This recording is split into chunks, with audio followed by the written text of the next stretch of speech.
बिस्मिल्लाहिर्रहमानिर्रहीम। आज का lecture Oxford think new syllabus mathematics 8 addition book 2 या D2 से लिया गया है। लेक्चर शुरू करने से पहले आपसे गुजारिश है कि इस वीडियो को लाइक करें और मेरे चैनल को सब्सक्राइब करें ताकि हर आने वाला लेक्चर आप तक पहुंच सके। आज का लेक्चर चैप्टर 3 लीनियर इनइक्वालिटी से लिया गया है। एक्सरसाइज 3B उसका क्वेश्चन नंबर 4 है। If the sum of three consecutive integers is less than 75, find the cube of the largest possible integer। अच्छा, क्वेश्चन से पहले हमें जो है वो इंटीजर्स का पता होना चाहिए कि इंटीजर्स क्या चीज़ है। इंटीजर्स को हम z से रिप्रेजेंट करते हैं और इसके अंदर जो वैल्यूज़ आती हैं वो है जी 0 +-1 +-2 +-3, ठीक है, एंड सो ऑन।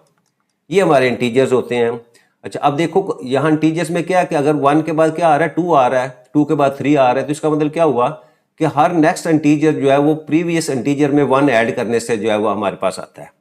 तो अगर मैं सपोज करूँ जी मेरे पास जो है वो एक इंटीजर x है, तो इसका मतलब क्या हुआ, नेक्स्ट इंटीजर मेरा क्या होगा, वो x+1 होगा, यानी उसमें 1 ऐड कर दिया। और इससे नेक्स्ट मेरे पास क्या होगा, x+1 में एक और ऐड करेंगे तो मेरे पास x+2 हो जाएगा। ठीक है, तो इस तरह हमारे इंटीजर जो है वो नेक्स्ट इंटीजर जो है वो आते हैं। अच्छा, अगर मैं कहूँ जी मेरे पास जो है सबसे बड़ा जो इंटीजर है, अगर मैं कहूँ जी वो x है, तो इससे पहले वाले इंटीजर्स की अगर मैं बात करूँ तो वो क्या होगा, इसी तरह जैसे मैंने ऐड किया उसी तरह मैं x में से 1 सब्ट्रैक्ट करूँगा तो उससे प्रीवियस इंटीजर आ जाएगा। और इससे अगर और प्रीवियस मैंने देखना हो तो वो मेरे पास क्या हो जाएगा, x-1 से एक फर्दर और सब्ट्रैक्ट करना तो मेरे पास x-2 आ जाएगा। यानी अगर इंटीजर्स को आगे की तरफ इंक्रीज करेंगे तो 1 ऐड होता जाएगा, और अगर हम उस इंटीजर से 1 लेस करते जाएंगे तो हमारा प्रीवियस इंटीजर जो है वो आता जाएगा। ठीक है, अब यहाँ जो कह रहा है जी 3 इंटीजर्स हैं, कंसेक्टिव हैं, ये मैंने कंसेक्टिव की ही एग्जांपल दी है जो साथ वाला हो। ठीक है, और उनका क्या है, sum of 3 consecutive integers less than 75, यानी तीनों को सम करें तो वो हमारे पास 75 जो है वो उससे छोटी वैल्यू आती है। तो मैं यहाँ पहले लेट करता हूँ, लेट लार्जेस्ट पॉसिबल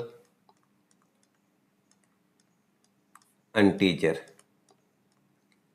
जो बड़ा इंटीजर है उसको मैं सपोज करता हूँ x जो है। ठीक है, तो इसका मतलब क्या हुआ, अकॉर्डिंग टू कंडीशन, यहाँ लिख देता हूँ अकॉर्डिंग टू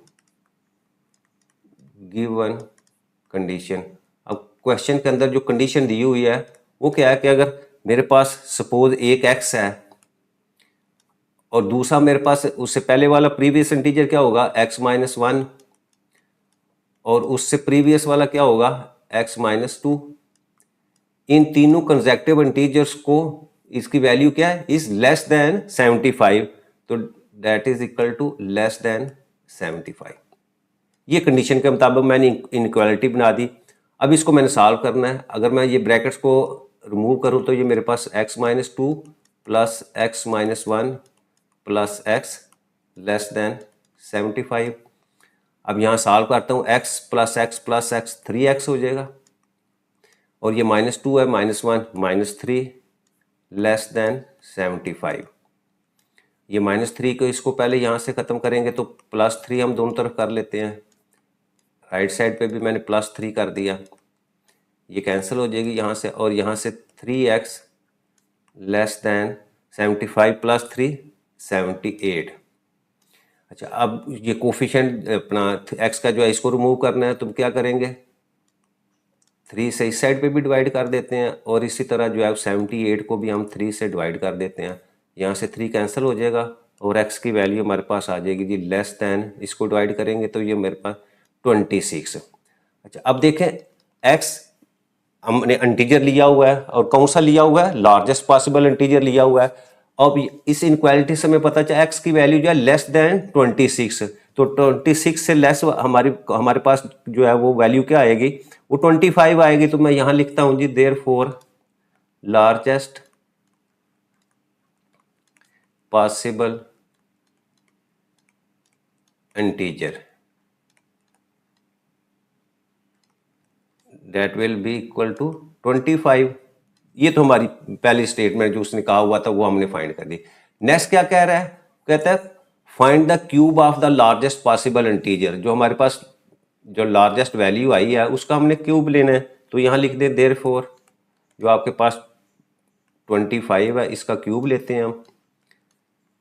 क्यूब लेंगे तो इसका मतलब क्या है, हमें 25 को 3 टाइम्स जो है वो आपस में मल्टीप्लाई करना पड़ेगा। तो जब हम इसको मल्टीप्लाई करेंगे तो हमारे पास वैल्यू आ जाएगी जी 15625। तो ये क्वेश्चन नंबर जो है हमारा 4 जो है वो कंप्लीट हो जाता है।